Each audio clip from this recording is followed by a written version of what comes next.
এক ব্যক্তি প্রচুর ইবাদত করত, আল্লাহ পাক তার ইবাদত করার জন্য পাহাড়ের চূড়ায় একটা সুন্দর ব্যবস্থাও করে দিয়েছিলেন। সেখানে ডালিম গাছ হতো, ঝর্ণা আসতো, খাবারের কোনো অভাব নাই।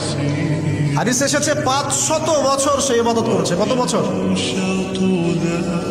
কিয়ামতের মাঠে এই ব্যক্তির অবস্থা এমন হবে, তাকে জান্নাতে প্রবেশ করানোর জন্য নিয়ে যেতে বলা হবে যাও আমার রহমতে জান্নাতে চলে যাও। আল্লাহ পাক তাকে এই কথাটা বলবেন, কিন্তু এই ব্যক্তি বলবে আমার আমলের কারণে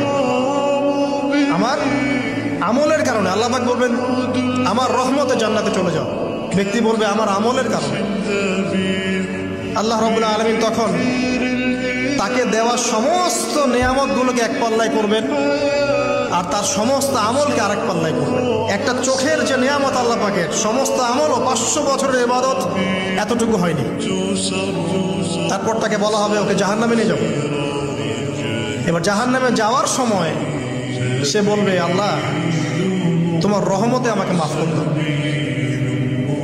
তখন আল্লাহ পাক তাকে আবার ডেকে নিয়ে আসবে, বলবেন যে তোমাকে যে আমি ইবাদত করার জায়গা করে দিয়েছিলাম, এটা কি তুমি নিজে করেছো না আমি করেছি?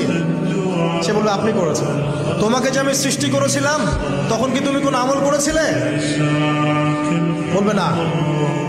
তাহলে তোমাকে যে সৃষ্টি করেছি আমি, এটা কি তোমার আমলের কারণে? না। তোমাকে সারা দুনিয়াতে এত নিয়ামত দিয়েছি, এটা কি তোমার আমলের কারণে? সে বলবে না। তখন তাকে জান্নাতে প্রবেশ করানো হবে। কিয়ামতের মাঠে এমন অনেক ঘটনা ঘটবে যেটা আমাদের চিন্তার বাইরে।